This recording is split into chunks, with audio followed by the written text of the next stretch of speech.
Hey, welcome to the Create Unknown, the home of Make Something Mean Something. I am Kevin Lieber. I made something, and with me, as always, is Matthew Tabor. Kevin's made something, and there's a movie we were going to talk about when it came out a while back, and for a host of reasons, just kind of didn't. Um, Now I think we're ready. I think We we're are. ready. We've both seen it.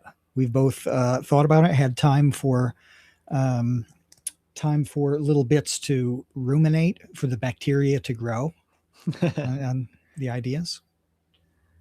Yeah, but in the meanwhile, I had a little bit of change in my sleep warrior habits that I wanted to mention. My writing habit that has been an ongoing saga of sorts for the last year and a half, in which had a Matt and I, in fact, had a little bit of a come to Jesus. I think that's a good way to put it in regards to my progress with the writing. And Oh, yeah, and it was your idea it was your idea years ago that I ignored, not only ignored, but like flat out rejected, that I'm now embracing. The idea is this: to stop working on a book and to instead just work on writing, and not work on writing while trying to work on the book, but work on writing separate from that. So, for really, I think, a host of reasons. The main reason being that, like, I am very emotionally tied to what the book should be and could be, and I hope to be, in a way that gets in the way of me just focusing on sentence structure and punctuation and like pacing and like actual writing things. Would you agree with that? I mean, you would, because this is what you told me. yeah, and those are, they're so actually, I'm going to back up. When you started to talk about this, my headphones reconnected. I heard nothing. So we're going, so we're going to talk about this first, then Hail Mary. Yeah, first and Hail Okay. Mary. Okay. Cool.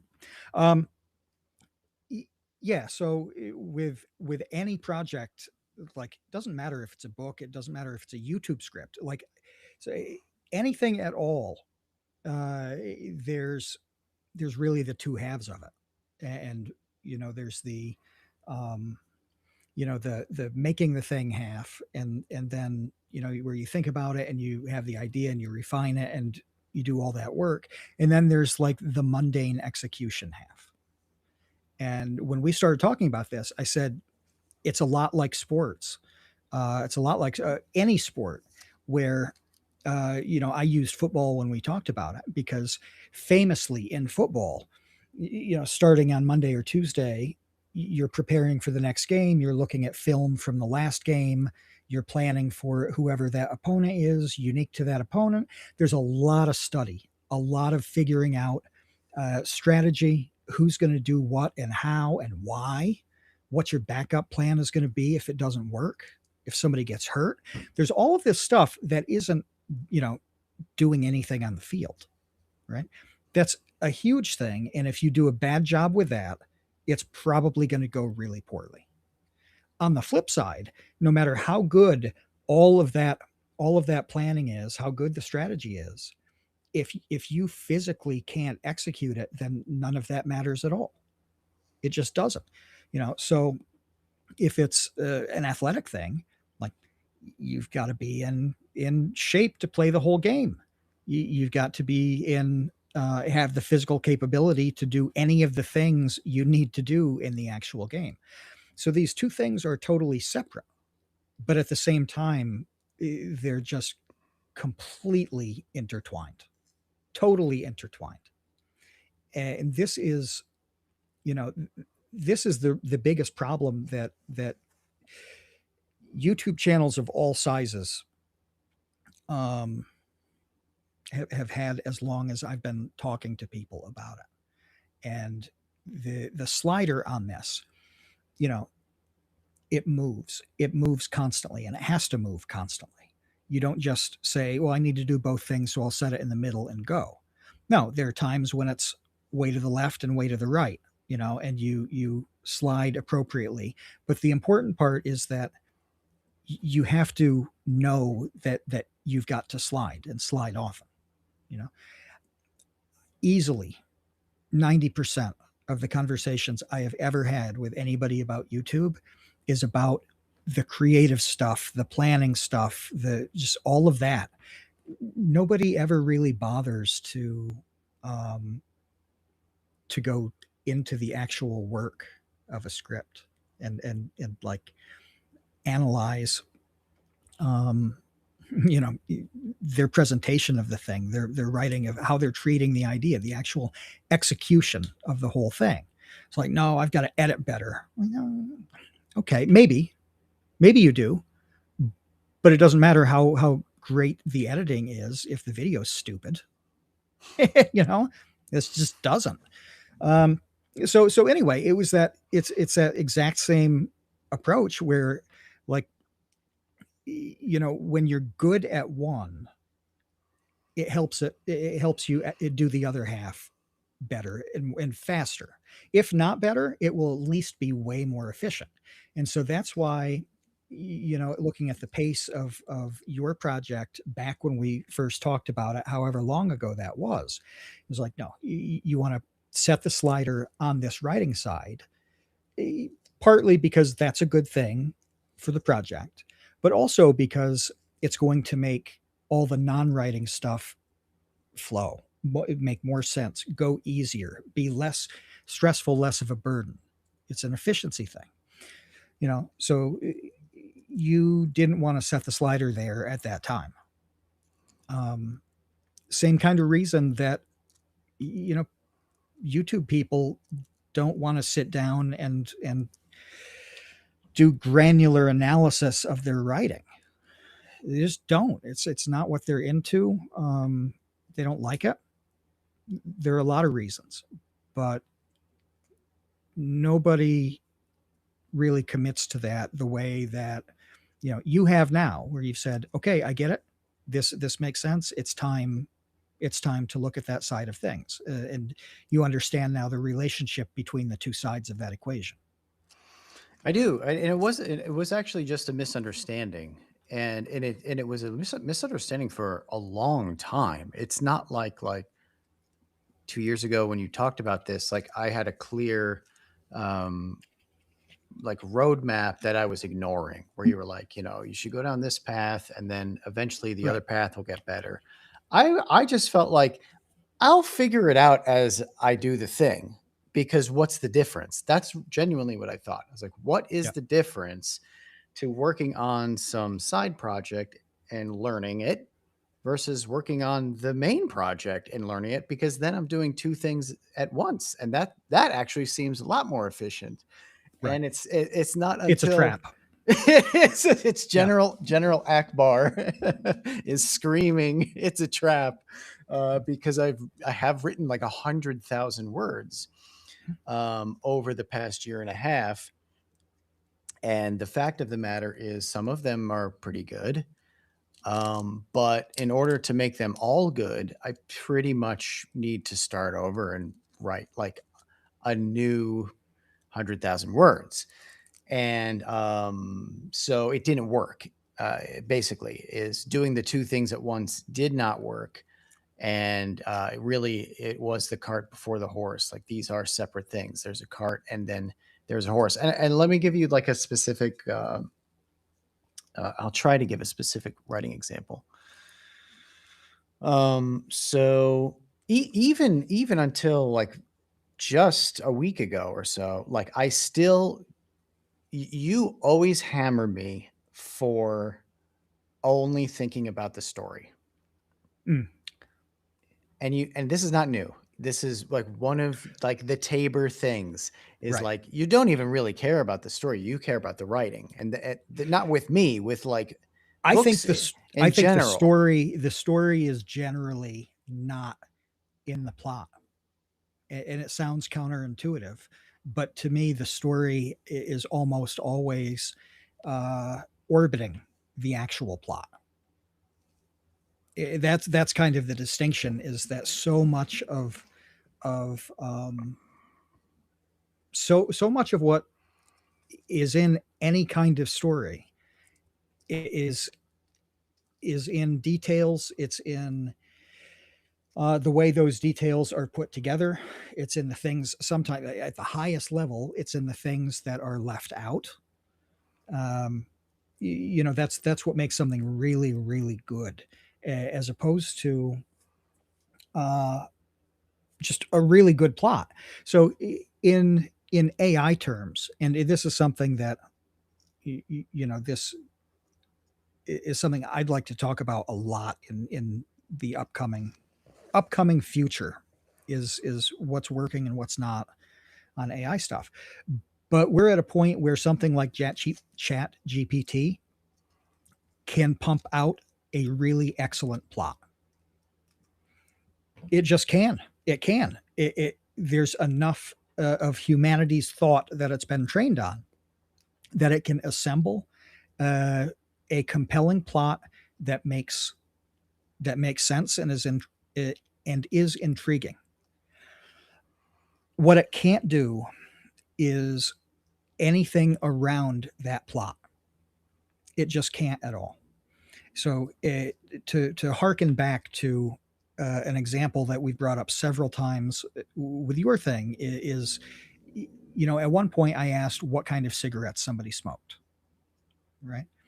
And so, we talked about what different brands indicate or don't indicate, and then, like, what those rules are socially or whatever. Um, there are finer details to that too, where you and I both knew somebody way back in the day. You a lot better than I. But this was a guy who is a music guy who smoked a lot and had a perpetually stained mustache from Ah, smoking. yes, he did. You know who Yeah. I'm talking about. Yeah. He blamed coffee for that stain, but it was a nicotine stain.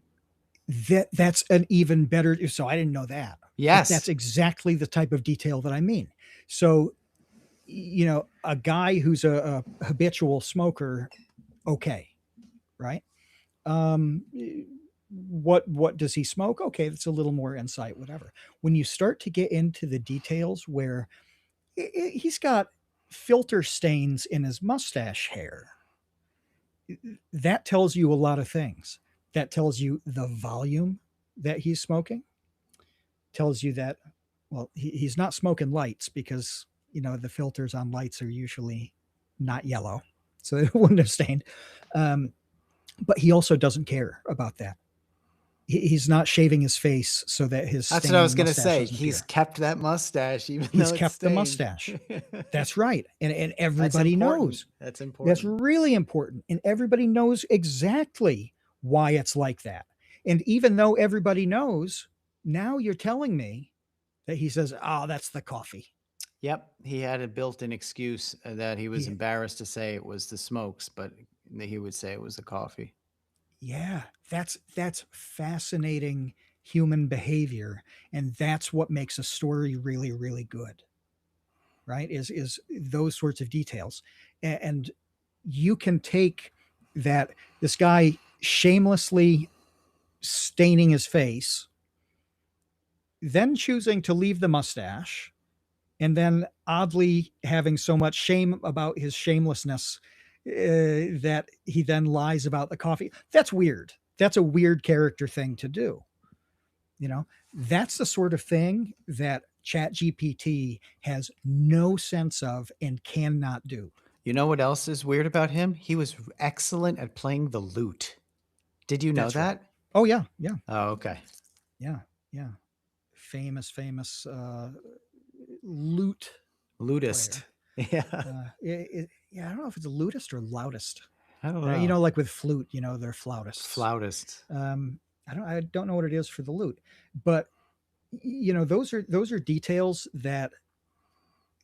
that's a really good story. Whether we're hanging out and I'm telling you about the guy, think about that.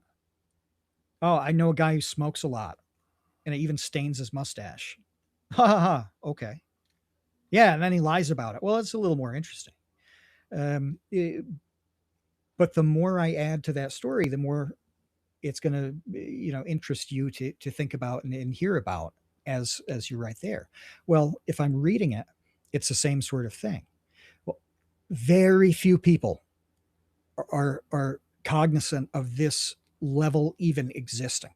Okay, and that's why the AI currently cannot handle it at all, because there's virtually nothing that that can train it to. It simply doesn't exist, and it doesn't exist in an explicit way that can inform uh, the training to generation pipeline with the AI. Now that's right now. A year from now, we'll see.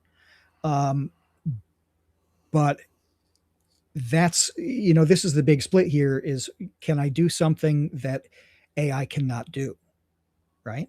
And that's why you have to get really good at marrying those two sides of the slider, where you're coming up with something that's interesting enough that AI can't do, and then you're executing it in a way that's interesting enough that AI can't do. Hmm. So um, with your story, with your idea, that's the stage I think you hit, where it's like, I actually need to put these two concepts together, uh, to get really efficient and strong on both, because it's just like a cyclical thing between the two sides of them. And think about it too. If all it took was the most creative ideas to make a really good book, a ton of people who have nothing to do with writing and never have would be able to pound out a really popular, successful book. If it was just the technical side of things, just the execution, there would be even more. Think how many highly capable people come out of creative writing and English programs, and they're exceptional writers in a technical sense. Many, many millions of them. If that's what it took, then we would have too many fantastic books by then. It's the same with music programs. You think of all the great music schools and conservatories and all of that. Those are the most technically talented people in the world, the best trained musicians in the world. And you don't open up like the Billboard Top 40 and see a clean ranking of technical ability from 1 through 40. No. It doesn't work that way at all. Mm-mm. So obviously, these two sides have an interplay, right? They have an interplay, and both of them matter quite a lot at different stages. So that was the task. Is like, how do you do the execution and technical side in a way that isn't terrible for you to do? And that's the cool thing about the step that you took, is that you found a way to do it that was adjacent to what you were doing, that was in the universe of what you were doing, so that it's not like you were sitting down, like doing structured lessons on anything. Yeah. So I started. So what I did was I started a Substack. So there were like a couple of things here. One is that the idea is to do short stories, and only short stories for now, because the limiting of, like, a word count is actually really helpful Mm. in terms of being able to focus on like sentences and dialogues and dialogue tags and like all of this technical stuff. So it's just short stories. It's set within the Sleep Warrior universe, so I liken it to, there was an old Simpsons episode that was a bunch of short stories of like different side characters really in Springfield, where it'd be like, what is the Bumblebee guy's life like? What is, Apu's life like? And it was like 22 short stories of Springfield or something like that. Thematically, I think like that's the idea, would be, like 22 short stories of Sleep Warrior. But one of the things I wanted to mention is that, for example, like one thing that I've read a billion times in dozens of books that you just gloss over because it's invisible. And then when you go to write, at least in my case, I don't do it because I don't understand the purpose of it, is having a dialogue tag in the middle of dialogue. So Mm, so if I say like, "Oh, I have to go to the bathroom," I would write, "Oh, comma, I have to go to the bathroom," Kevin said. yep. Another way to do that is to say, "Oh, Kevin said, I have to go to the bathroom." So you put Yeah. the tag in the middle, which causes a pause, like a natural pause for the reader, but then also implies a natural pause. So you don't have to write like Kevin paused. You could just write Kevin said, and it creates Yeah. a pause between, oh, I have to go to the bathroom.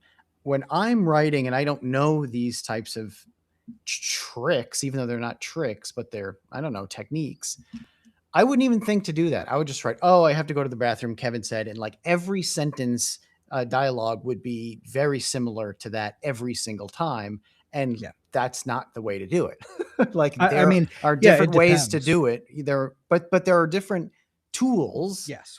in the Yes. toolbox to use for different reasons, and I wasn't thinking about any of that Yeah, and you don't really consider those things when because you're I wouldn't really even focused. notice it.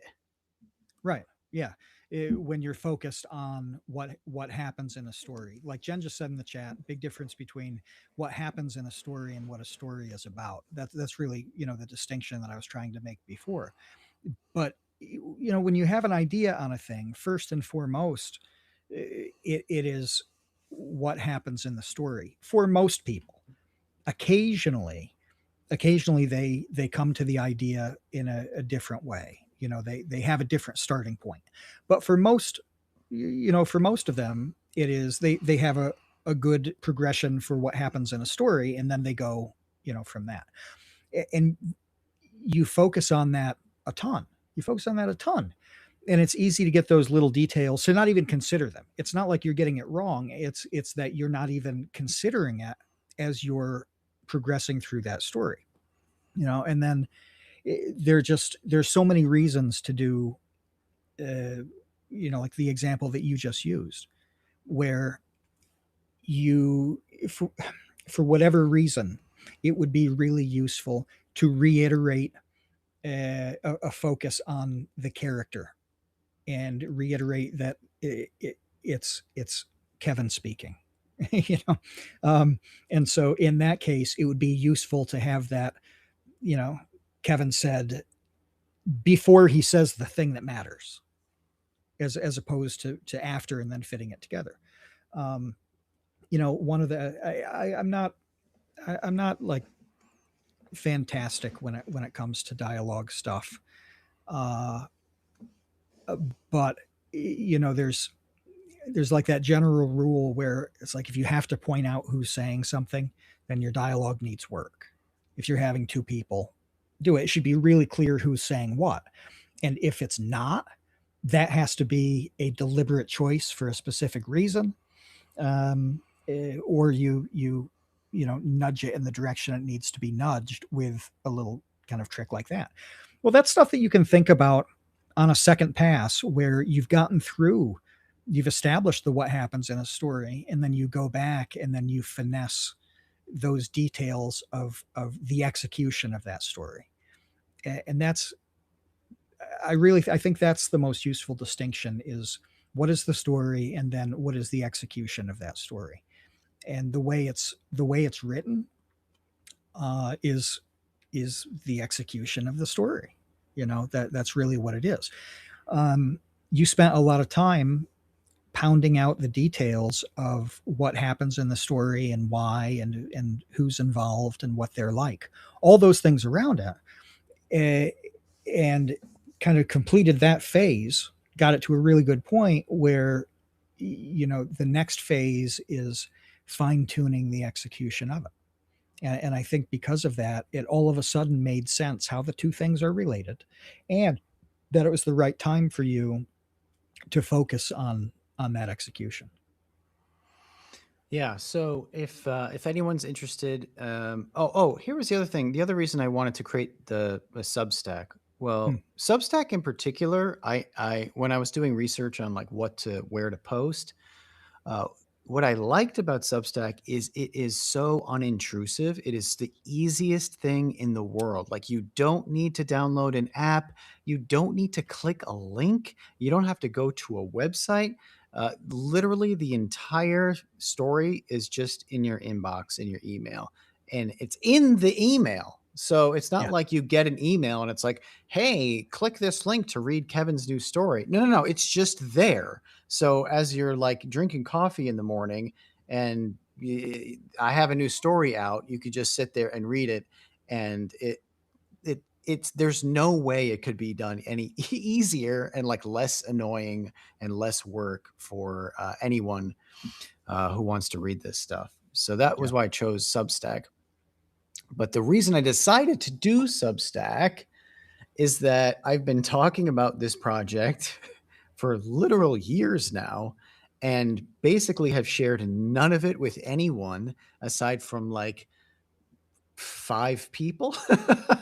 And I started feeling really weird about that, especially with those who have been following it for years now.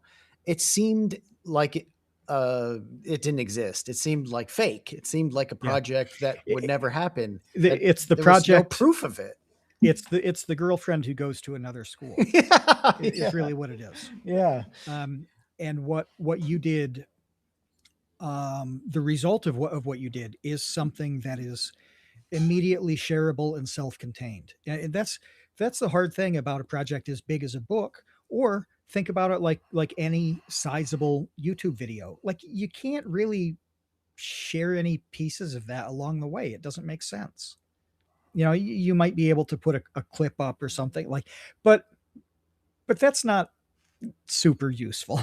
It just isn't, and neither would be going chapter by chapter on a thing where the time between chapters is such that it's really hard to do that. Like there's a reason why way back in the day, like 1800s, up through I don't know, I'd say 50 years ago, it really started to wane. The concept of the serial, where books would be in a publication unit by unit for weeks in newspapers or months in magazines, you can't go longer than that. Like it's got to be ready to deploy in that fashion, or else there's just too much time between pieces, you know. And as you're still making significant changes to the execution of the story, that's just hard to do. So it makes perfect sense that it was an impossible thing to reveal in any meaningful, useful way.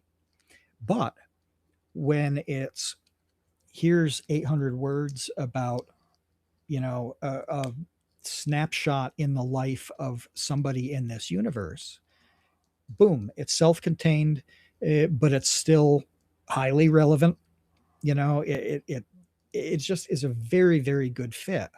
um, it's good to produce as well, because you know how long that took you. Wasn't that long compared to other stuff. it took me so much longer to edit it than it did to write. Yeah, It took me and two that and gets a faster too. Yeah, it took me 2.5 hours to write, and it took me like 6 hours to edit. Yeah. Because I just kept going over it and over it and over it and like, I don't like that word.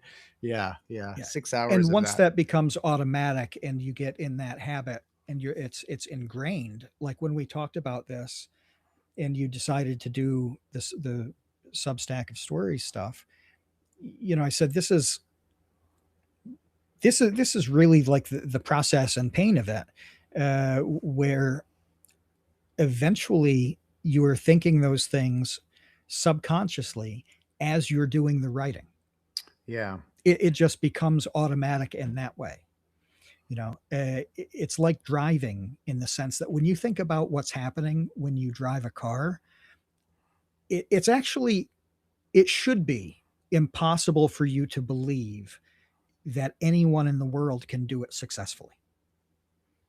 And so when I'm driving, one foot is regulating speed, uh, and I decide what that speed is based on what the road is like. Am I on the highway? Am I on a dirt road? How long is it? Is it straight? Is it curved? Are there cars behind me? Are there cars coming the other way? I'm looking for eyeballs in the shadows. I'm looking for the deer to jump out all the time. I have my hands making sure that the car is going where it needs to go, in a way that doesn't have any surprises. If things change, I have to change what I'm doing with my foot to a different part. It's not like I just changed the pressure. I have to pick it up and put it somewhere else and then activate that system with the brake. I can only see uh, I can only see so much straightforward. So I have, something up here that lets me see a portion of what's behind me that I'm factoring in. And then I have two things on the side that show me a different view of what's behind me. This is insanely complex when you think about all of this happening. And that doesn't even factor in road signs. It doesn't factor in one off surprises like potholes or a branch in the road or something you may not even be able to identify. Um, but you don't sit there and make all of these decisions the entire time. You don't. It just, you do when you're 15 and you're beginning to drive a car for the first time, or 16. But eventually, almost all of it is just happening. It's just happening in the incredible computer that is your mind. Okay. And that's exactly the same process that happens with editing, as a component of writing, where it's clunky and stressful and slow and difficult, and you don't even know what you don't know because you're the equivalent of a student driver with no experience. And so, 800 words might take you 5 or 6 hours to go over, every little thing. Well, you do that enough times, and it's driving a car where the things that you're thinking about, actively using your mind to think about, are like the audio book or the song you're listening to or talking to the person next to you. Like, it just, this wildly complex thing is just happening underneath the surface. So that's what you've got to get to. And when that happens, then the writing gets even faster because it's cleaner on the first pass. The editing goes way down. Plus, that frees up thinking about some of the next level elements of it instead of, the nuts and bolts of editing. Then you get better at that. So then you're writing with that stuff in mind. And so that's easier and faster and better. And then when you go to edit, there's less to edit. So you can see how it's like a mutually, related thing that just builds over time. Yeah, I just want to, like, the last thing I want to say is just to emphasize how different of a mindset it is that did not at all click for me until last week, between obsessing over what happens and this was motivated by this, or did you notice that, like, she did this because earlier Yep. this happened, being a completely, like, yeah, cool, that's clever, great job, Kevin, but like these things over here, which are, like laying the track on the railroad, are Yep. all crooked. So like, who cares about Right. this stuff when like your track is crooked? Yeah. So that was the revelation that like needed to happen, and has happened, thankfully. Yep. And when those parts are smoothed over, it's easier to notice the thing and focus on the things that you hope somebody notices or Right. focuses on. So uh, that relationship between the execution of the idea, and the idea is there's honestly nothing more important than nailing that relationship. There just isn't. And if you can apply it to just many different arenas. I know so many incredibly knowledgeable people, knowledgeable in different areas, and they are hopeless at the execution end of things, and so Mm. they are zilches, losers, frustrated and resentful. They have wasted what they have because they don't think it matters. They think that the execution is kind of for somebody else, and they just need to show up and be brilliant, right? And think how detrimental that would be with anything. That I've got I've got this story that's so interesting that that's enough. I put down this brilliant story and the world flocks to me. It doesn't work that way at all.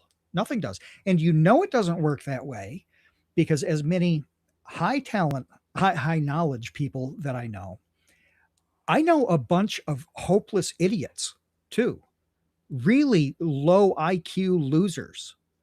They don't know very much. They a lot of them don't have talent to speak of. They have nothing. They they have cultivated a fraudulent existence, completely fraudulent. And it's hard when you like the people on a personal level. You really like them, but then the truth. Um, anyway, they're really fantastic at the execution. They're awesome. They're really good. They've built audiences. I'll take one that I don't know personally at all, so that's why I'm choosing this person. But there's a lot of talk about the quartering. You know who the quartering is? Yeah, I've heard of him. The quartering, he does Yeah, political, yeah, right wing he. political commentary stuff. Oh, okay. No, he tweeted me once when one of our videos got age gated. Yeah, yeah, That, yeah, yeah. yeah, yeah. So, um, the quartering is not on my list of really high knowledge people. I don't think that he's in the top 10 of knowledgeable right wing political commentators. I just don't. Okay. Obviously, he's done something very effective on the execution side because he's grown and maintained a huge audience for many years now. It's it goes both ways, right? Where they're the high knowledge people who can kind of execute nothing, and then the mediocre or worse knowledge people who execute whatever it is they do to such a successful degree that they make a living out of it and they're very popular. There's no reason at all that I chose the quartering on this. It literally is because somebody was tweeting about him like 5 minutes before we started. Uh, but all day long, my feed is great executors with really middling content and knowledge, and in some cases, much worse. And you can find, especially in the politics arena, people on both sides. You know, it's easy to call them grifters, right? Some of them are grifters. They're not all grifters. They're just doing a lot more with a little bit than most people are capable of. And the most resentful, angry people about it are the ones who have a lot of talent, a lot of knowledge, and they stink on the execution. They stink, so nobody cares about them, and they move the needle not at all. Uh, but it's nailing that relationship. between the two things, right? And it can go really well, really poorly. Yeah. So let's talk about something that nailed things because several months ago, number one movie in America, Project Hail Mary. It's all you heard about. I was interested in it, but never got around to seeing it in the theater. Uh, First of all, I regret that now because this is 100% like a movie that I think should be seen in a movie theater. So that was a mistake on my part. But it landed on Amazon Prime. Finally watched it, and spoiler alert, it is excellent. I liked it so much. It was like the most there. So we've talked ad nauseum. Maybe I've talked ad nauseum specifically about how bored I am with the last like decade of film outside of like a small, like maybe 10 movies in the last 10 years where I'm like, that was really good. Um, Project Hail Mary reminded me of what movies used to be like. That was like the first thing that I thought of while I was watching it. Before it was even over. I was like, oh yeah, I remember movies. Like the editing was great, the setup was great, the progression of the story was great, the challenges, the conflict, the stakes, all of that was great. The way that they set up like the main character and his reluctance, but how he ends up there, the way they jumped back and forth between the present and the past to like fill in his backstory. Sometimes that's done really clunkily. It is not clunky at all in Project Hail Mary. It is seamless. Um, the humor I actually liked. It was the the book has been called pretty Quirk Chungus-y. I haven't read the book, but that's a Okay. criticism of the book is that it is like teetering on Ready Player One, sort of like Member Berry's Quirk Chungusness. Yeah. And I didn't feel that way at all. I felt like it could, I guess, it was a little over the top at some instances in like the first half, but honestly, like once Rocky gets into the picture in this film, it just absolutely becomes a classic as far as I'm concerned. Like the relationship between Ryan Gosling and Rocky is as good as it gets. I felt in movies. Yeah. I was watching it, and so I did not read the book, right? And I know how many people love the book. People talk about the book in Discord. Conrad popped in to the chat. Start by saying the book is better than the movie. We know that Base Weight, who you mentioned the other week, as he's been grinding and building on the music side in an awesome way. He told us that he reads the book every year. He reads it, goes through and reads it. A lot of people love this book. I have not read it, and I didn't see the movie in the theaters. I waited, like TJ says in the chat, waited for it to be on Prime, which I was surprised how quickly it was on Prime. I was thrilled that it was there. But I'm watching the thing, and it gets into him, you know, actually establishing communication and building a relationship with Rocky. And it's like somebody sat around sat at the desk. Andy Weir sits at a desk and he's like, let's make Castaway, but make the volleyball talk. Oh, that's what would good. happen in Castaway if Wilson could talk? That's good. Yeah. That's a good question. That's a good build question. on that. And he Yeah. answered it. Yeah, but it was, all the things that you mentioned. I didn't know that you liked it that much. I didn't know what you were going to say about Yeah, this we movie at hadn't all. talked about it. No. Yeah. I'm I have to separate my personal biases on this, because it's just not a genre that I am crazy about. So I didn't watch it and think like, oh, this is an instant classic. Um, but one thing that did surprise me is it's long. It's a really long movie, uh, and it doesn't suffer at any point. There's It no wasted screen time. Nope, nope, and that's insanely hard to pull off. And so if you're sitting down and cruising through this movie, it's like 2.5 hours. Um, it's doing a lot of things right in the presentation of that story. So as much as it's just not my kind of movie. Um, there was no element of boredom.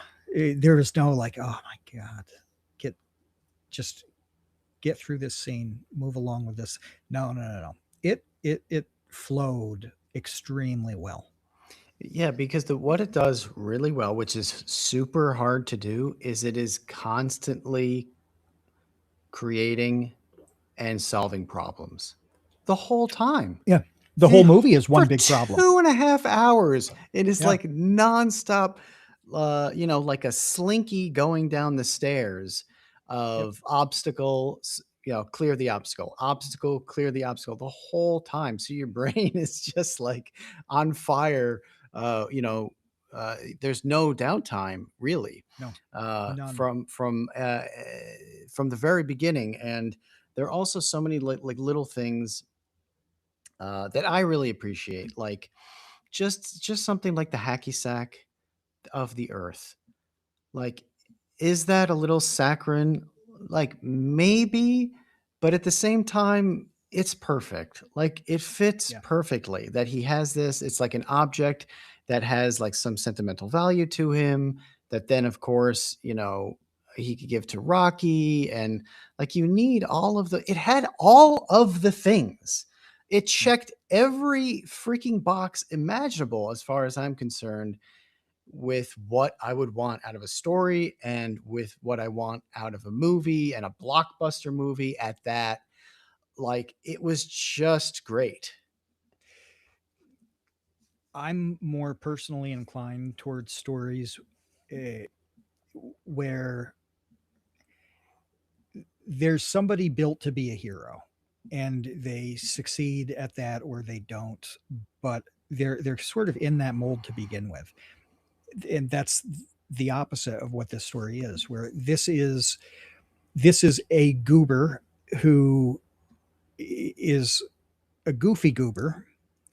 He does have all the knowledge that can be applied to this problem, like that's all there, but he has no business being in this situation for a lot of reasons, a lot of them. um, and that forces those constant now what, now what, and on to the next thing. Like that energy transfer is just perpetually fluid.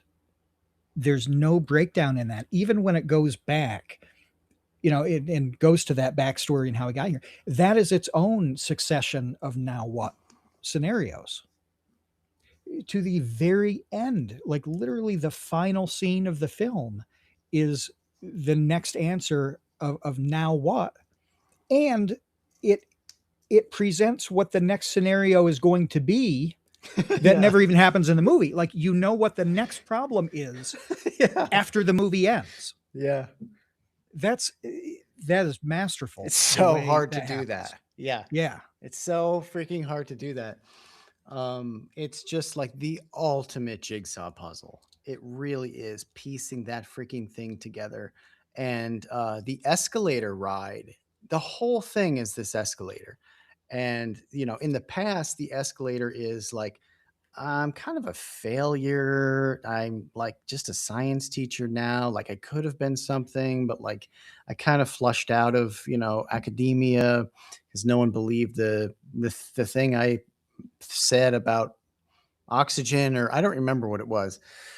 Yeah. But it snowballs where he keeps getting, more and more responsibility that he doesn't want, right?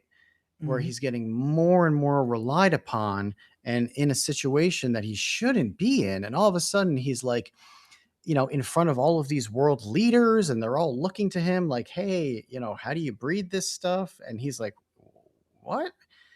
Uh, why am I here? Why everybody in the world is now going to listen to what I have to say." And the funniest thing about it is like that is the lowest stakes thing scenario of the movie, but at that moment, and it's done so well, from like the way it's shot and directed to the performance, it seems like okay, it can't possibly get any worse than this. There's no way it's going to get any worse than me being like flown out on like an aircraft carrier in front of like 12 diplomats from the most important countries and explain to them my science. And then that's the least of your worries, dude. Like it gets a Yeah. billion times worse than that. Did you have time to read the Lester Dent formula thing that I talked about a couple weeks ago? Yeah, I've read it before. I haven't read it recently. I bookmarked it though. Yeah. So this actually applies. So we're actually going to take the two main Two topics two topics today and and combine make them. them. We're going to make them kiss, Okay. not just hold hands, but they're going to kiss, and then depending on how the conversation goes, it'll be a peck on the cheek or deep tongue. We'll see. We'll see. Lester Dent uh, he wrote Doc Savage, right? And Doc Savage, it's so interesting to me the the characters and the people who were like the biggest thing in the world at the time and that haven't survived into posterity at all. Tom Mix is one of the most fascinating ones. Do you know Tom Mix, Kevin? Nope.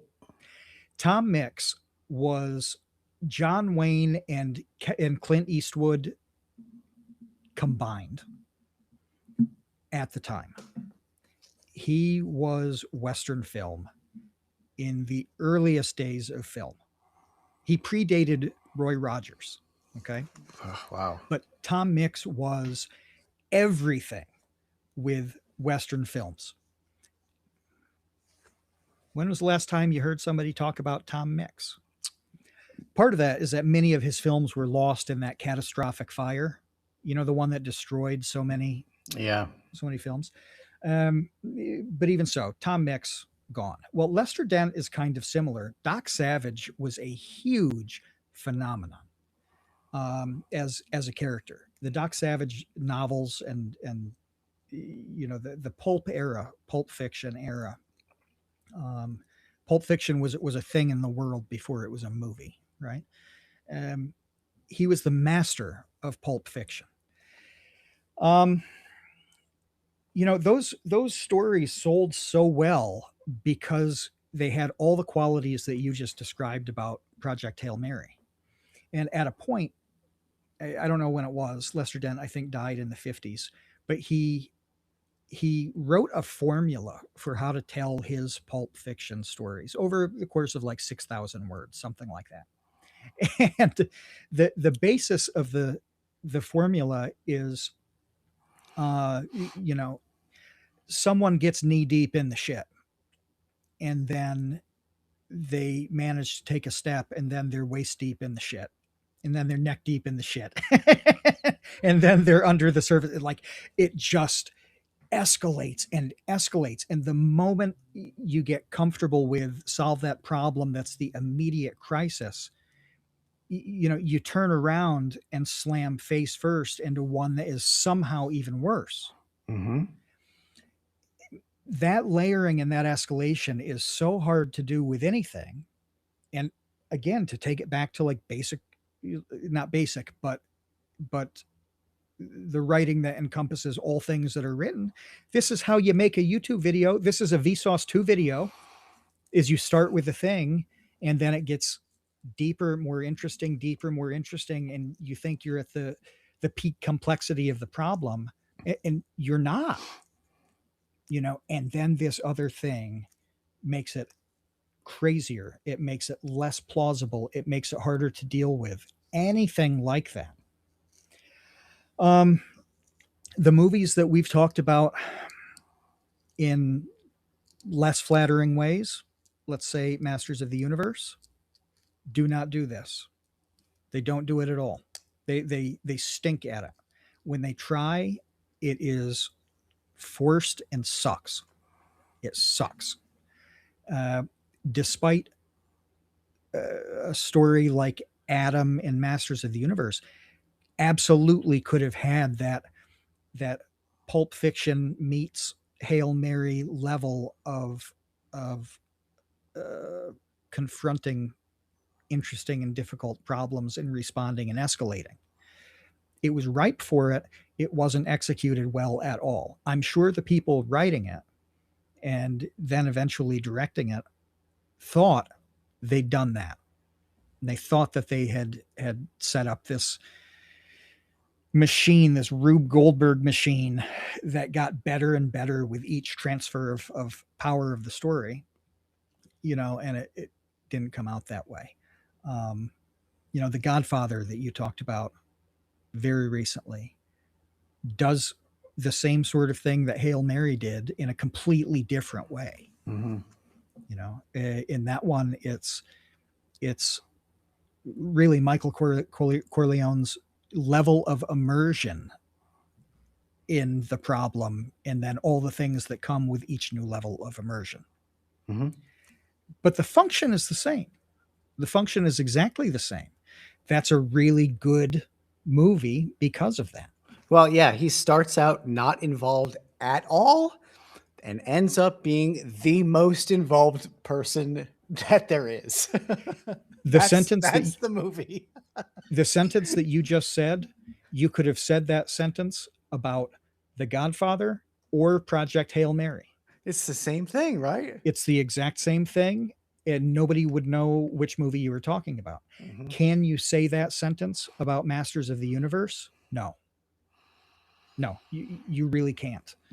Um, this is, I rewatched on the weekend. I had a really early morning, and I rewatched the original Rocky movie, Rocky One. Um, it, it had been a little while since I'd seen it, um, but that's the same. That's the same progression there. He's just getting more immersed and deeper into himself and his life. Uh, there are a lot of movies like that, a lot of them like that. It's really instructive to think about how this doesn't apply to the movies that aren't quite as good.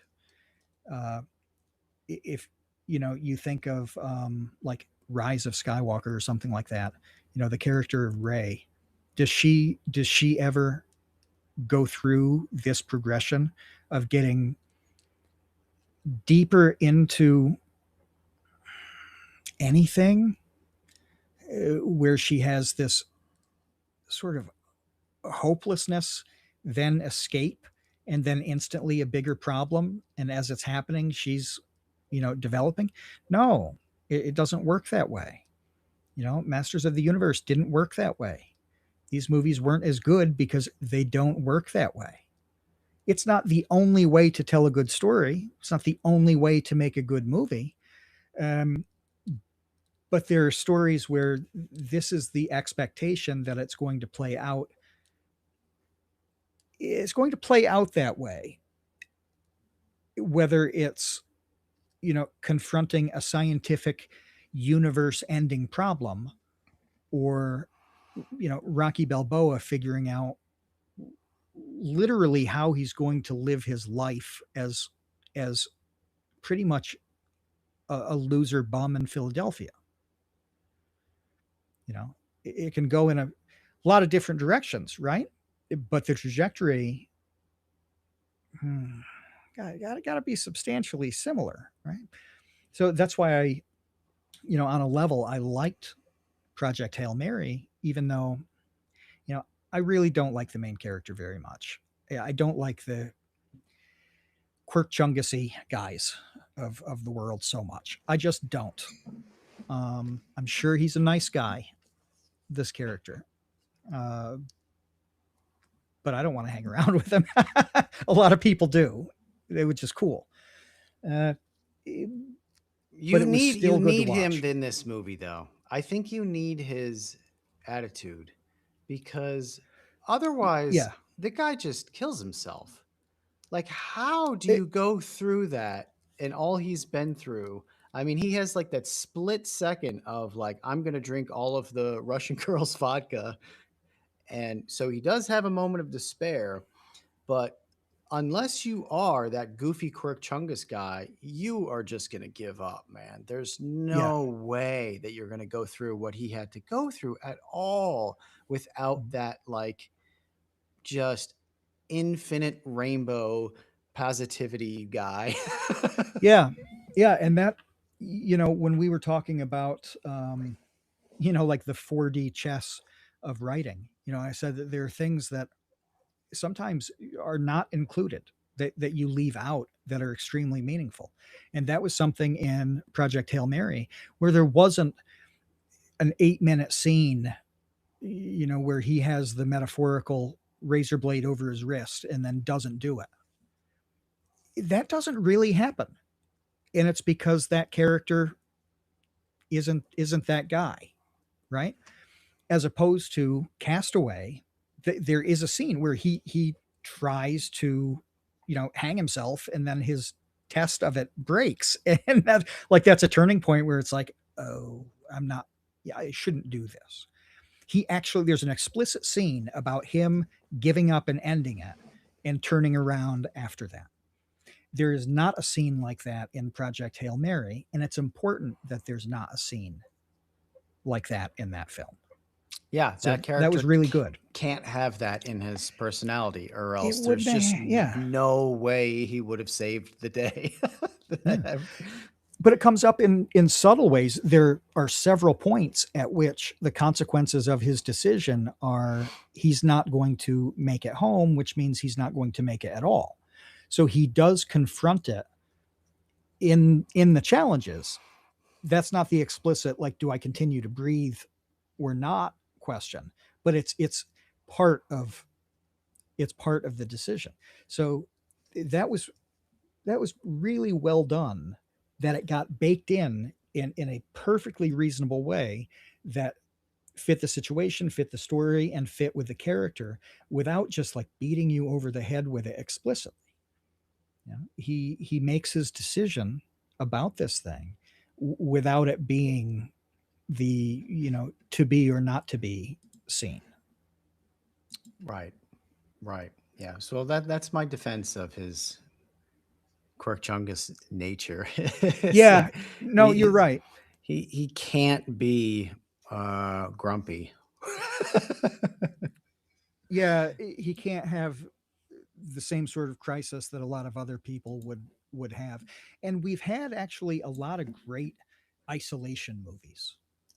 We've actually had really good space isolation movies, especially because Yeah. it's so much easier to be isolated in those films, right?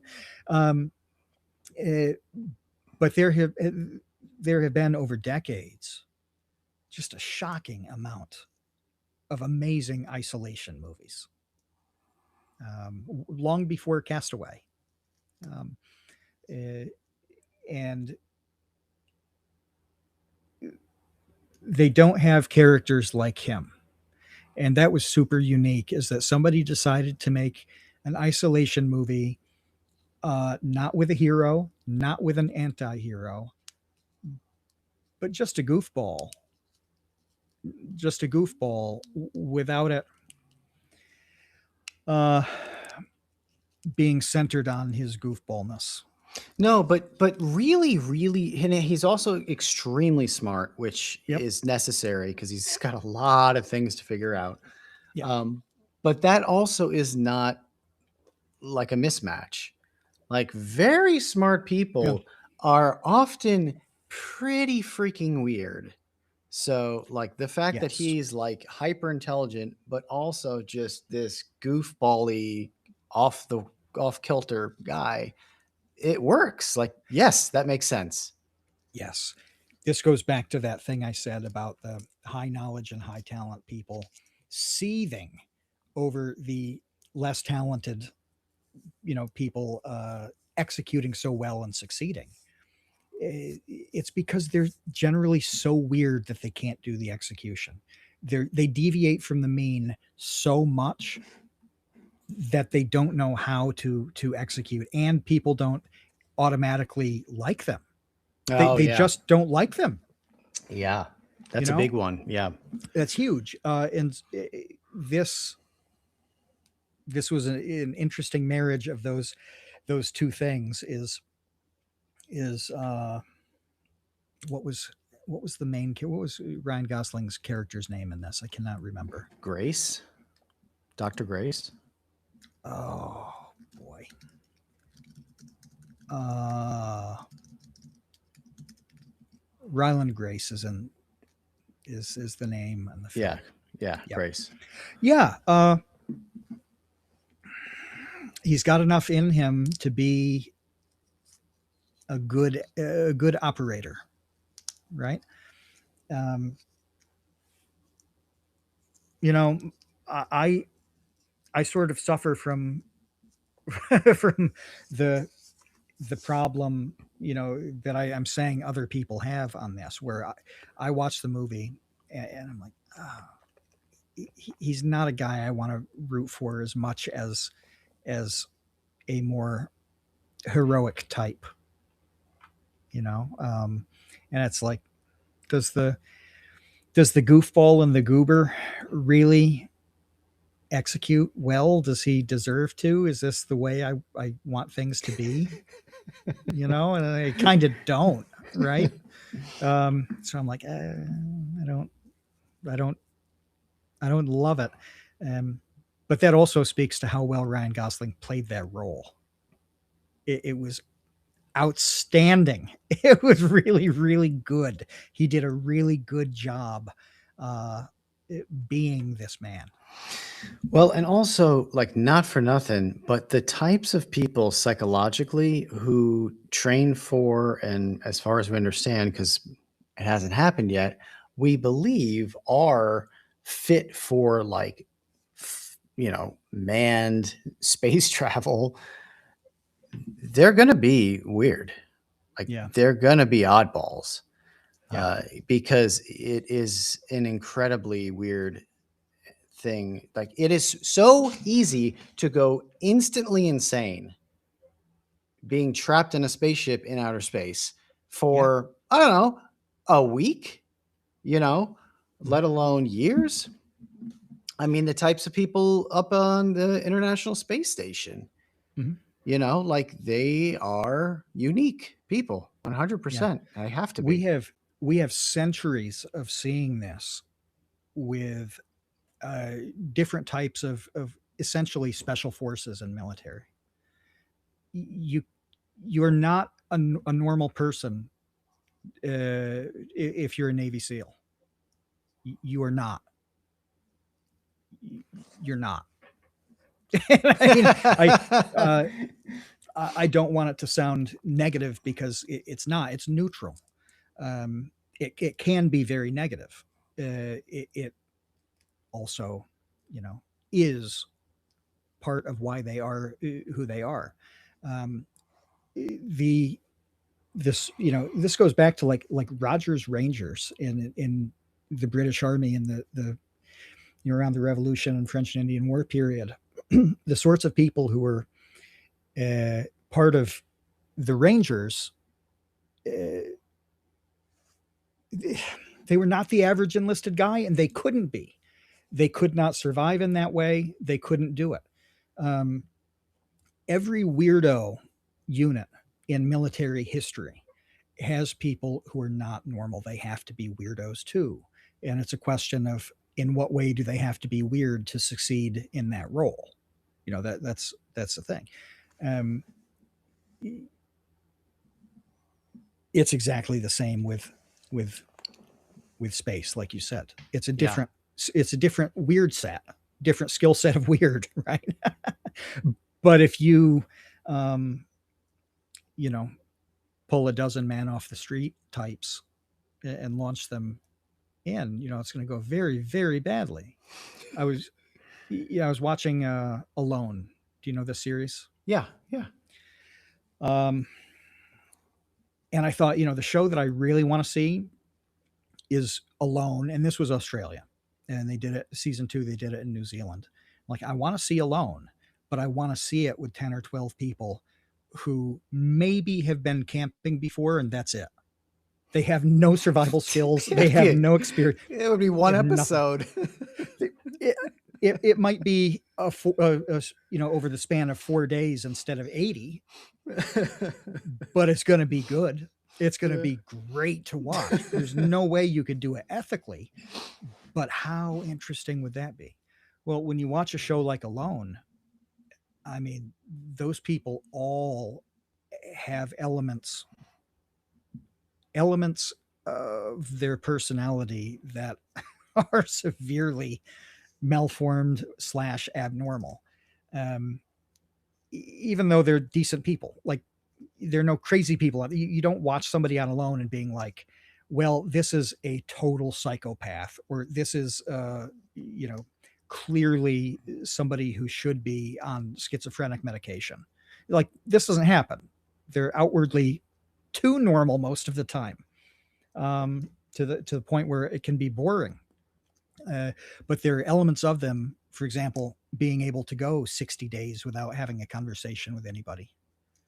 That isn't, when I say it's not normal, I mean that deviates from the mean a lot. It's not a value judgment.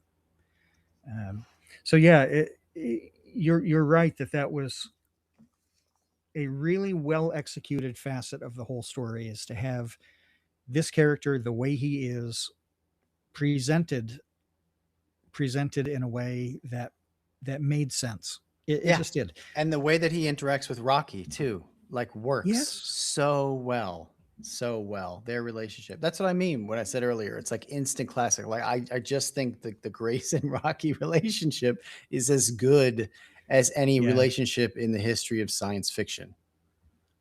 Yeah. It's Flat pretty out. good, isn't it? It's great. It's so Yeah. much fun. And it Hmm. doesn't overstay its welcome. Like, all of the bits are good. The thumbs down. Oh, I was waiting for that. Like, that's the type of thing. Yeah. When it comes to storytelling, these are the types of things that I just like go insane over. Which is when, okay, spoiler alert, at the very end, when Rocky and Grace are saying goodbye to each other, it's awkward because they don't want to say goodbye to each other, but they have to, right? Yeah. Yep. So the goodbye happens in stages, right? Which makes sense. There's like, you know, I don't remember the exact stages, but maybe there's like a hug, and then there's like some verbal goodbye, and then there's like a wave, right? There's like stages of this. And Yeah. the whole time I'm waiting for the thumbs down. The whole time I'm like, give me the thumbs down, give me the thumbs down, give me the thumbs down. And they just delay. There's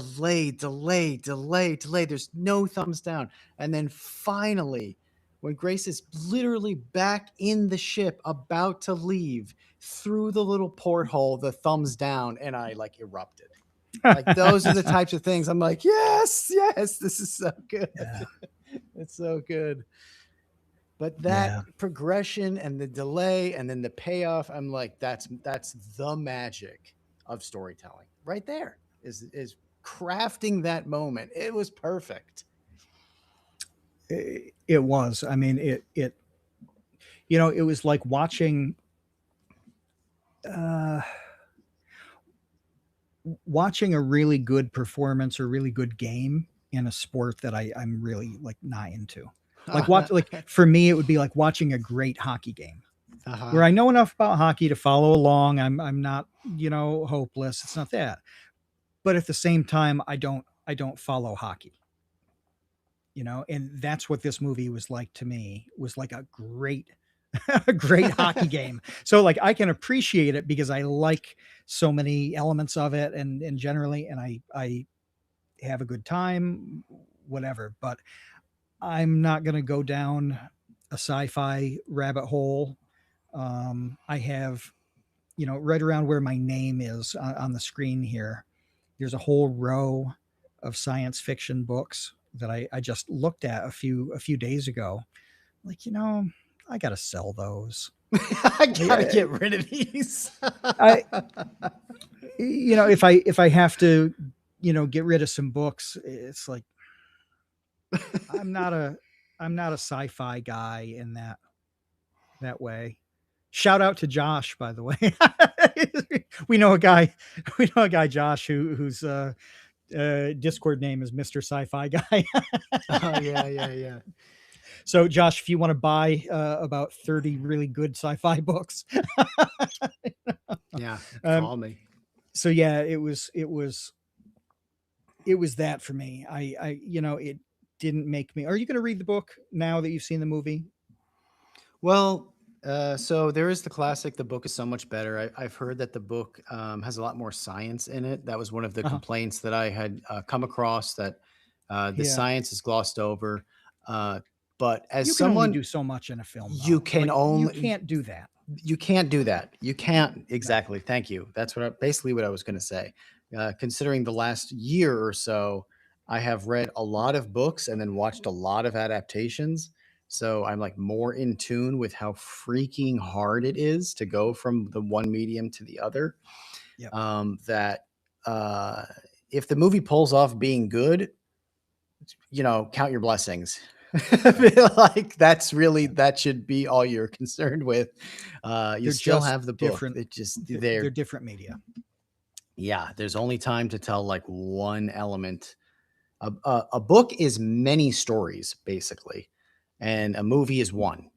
So you got to pick what the one is, generally speaking. So anyway, yeah, I may read the book at some point. I'm not like itching to though. I have so many books that I want to read before that, Yeah. including these freaking 1,000-page Brandon Sanderson Stormlight Archive things. Because, like I told you offline, I was talking to people about books recently, and on multiple occasions, uh, the person said, "Oh, I love fantasy. All I read is fantasy." And I'm like, "Oh, great. What do you read?" Well, Mistborn, Stormlight Archive, and they just list all these Brandon Sanderson's books, and I'm like, I think you just read Brandon Sanderson books. Yeah. It's weird because it feels gatekeepy to have that reaction, but at the same time, it's just kind of reality. Well, it's just true. Yeah, I mean that's Yeah, it's fine. just It's not like a value totally true. judgment, but it's just like Yeah. I think you just like one author. Uh, when he's got a lot of books and they're really long, so you could spend a long time, reading those. So anyway, I have read all of Mistborn, the first trilogy. I think there's a second trilogy. I haven't read that, but I want to read all of Stormlight Archive because it's just one of the things that you're supposed to know, first of all, and also they're making it into a Apple Plus show. Yeah. This So morning, I saw some update about that. I saw a headline on Google News that about something happened with Mistborn or Mistborn. Stormlight? Oh, Yeah. Mistborn. Yeah, I think that I- his screenplay is done, or at least the first draft is done. That's going to be a movie. That's just a movie. I don't. But Stormlight's going to be a series. So yeah. I'm understanding that as time goes on, the things that are being made are not for me, and I feel like the entire Sanderson stuff is going to be one of those things where I'm just not into it. I shouldn't. It's okay because it's just not for me. Um, I will probably be badly ignorant about that when it comes out. Yeah, the thing with him is he kind of treats fantasy like sci-fi. Hmm. So I sent you a thing a long time ago about magic. Do you Yeah, remember this? yeah, I Right. do. Yep.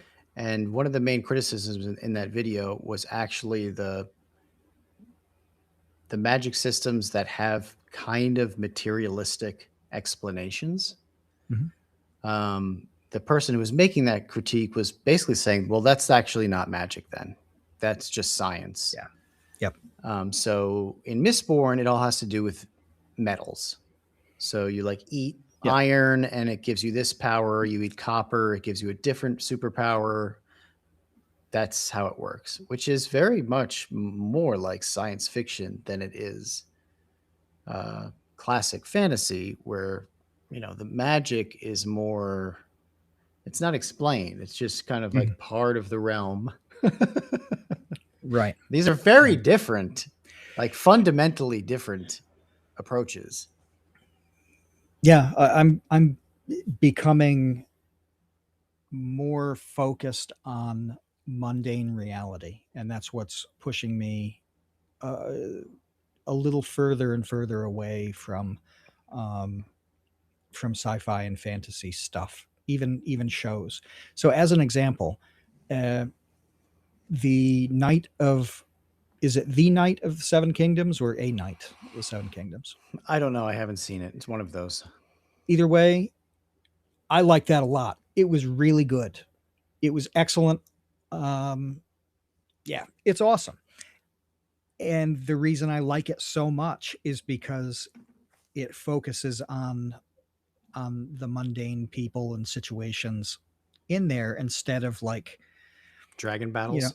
crazy dragon battles and like outrageous political intrigue and all of that stuff.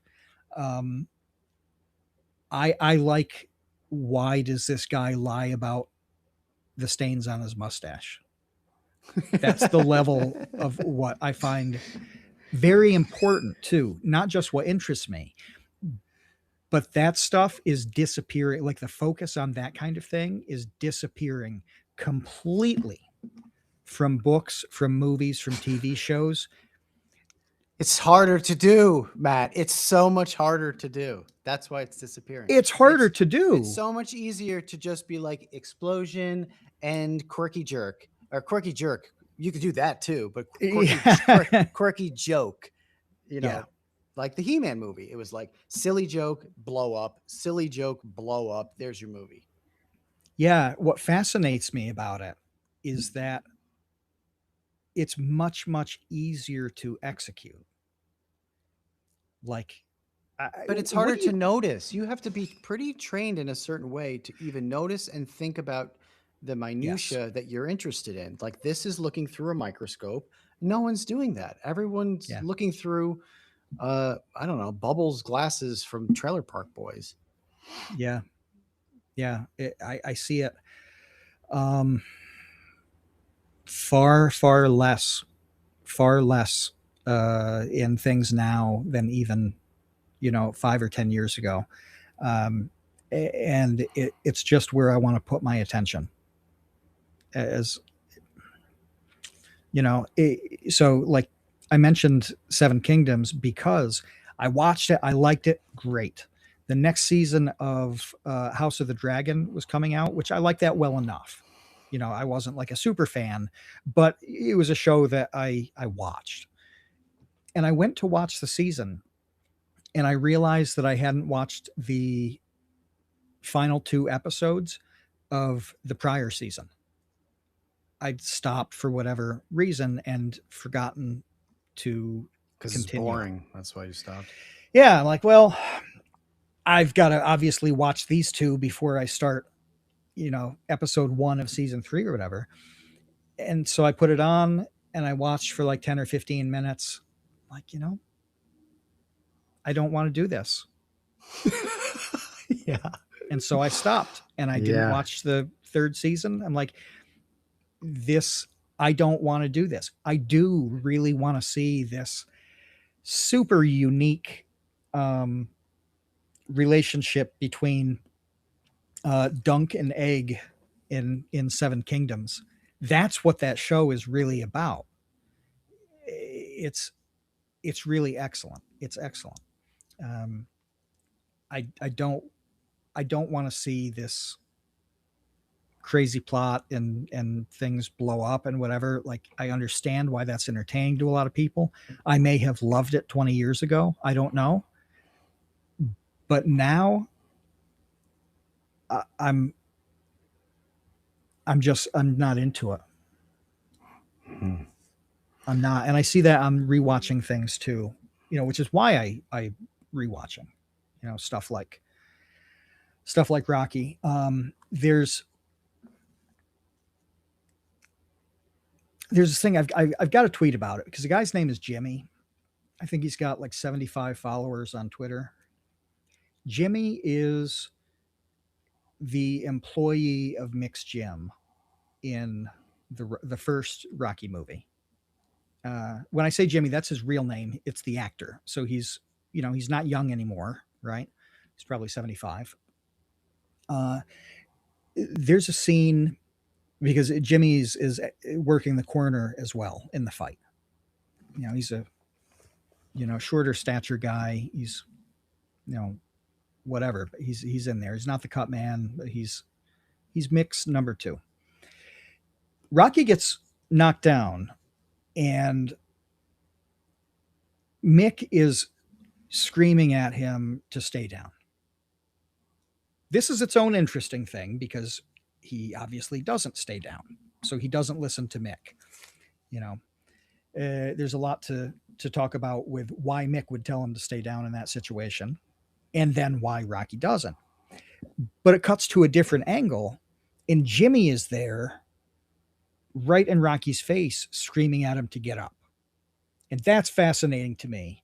That Mickey is yelling one thing and Jimmy is yelling another. It's not even audible. You have to read his lips because all you hear is the crowd noise. And I've wanted to tweet at Jimmy and say, why did this happen? I know that they reshot the ending. They reshot the ending of Rocky months later to essentially made it much more interesting. And it was a great reshoot. And my question is like, is this simply a mismatch that happened because you edited two shoots together, or is there something there? Is there something? Is it nothing or something in between? I don't know. I think he's the only person left who might know. That is infinitely more interesting to me than dragon bullshit. That's my point on this whole thing. Yeah, I get it. It's not even close. It's not even close. Yeah. Well, I want you to write a story called "Why the Man Lied About His Mustache Stain." First of all, God, that's your task. Everyone's listening's task is to subscribe to my new Substack so you can read my first story, which is about a woman named Beanie Barbie. Yeah, and it's good too. That's such a good character. That's why I think it was a good choice to start with Beanie Barbie, because sorry to spoil Kevin's book, but at this point, who knows? Based on tens of thousands of fans coming forward and the public outcry to feature Beanie Barbie in the book, I don't get the sense that Beanie Barbie is a real character in the book No, at all. she's not. Beanie Barbie is like a 2-sentence mention. Yes. um, but that's what makes it. She's lower than a background character. Whatever is like lower than that. She's like a shadow. Yeah, if whatever whatever the next level below an NPC is. Yeah. Yeah. Beanie Barbie. But that's also what makes it great because it's still exactly the same universe. It's all functioning in the same way. Very Stephen King like in that, he's only written one story his entire career. It's been one thing with different chapters. His story is just a town. and it's people. Yeah, um, basically. I like that, grabbing on to a unique person that you can, you know, have a vignette about and have that make sense in the universe, plus still be interesting and entertaining on its own. That was a really good choice. Do you know what the next one is? I would like to do a Sam short story. I've been noodling on. I'm concerned about that Yeah, because Sam is so big. I Sam is know. so important. Yeah. Whereas Well, Barbie is is NPC. she is. Yeah. I don't know. We'll Well, see. you can try it and see how that goes, and then you'll find out that much more about what it's like to deal with those two scenarios. That's true. Yeah. So I actually, 60 seconds later, I like that idea because I think it's a good diagnostic. Yeah. Okay.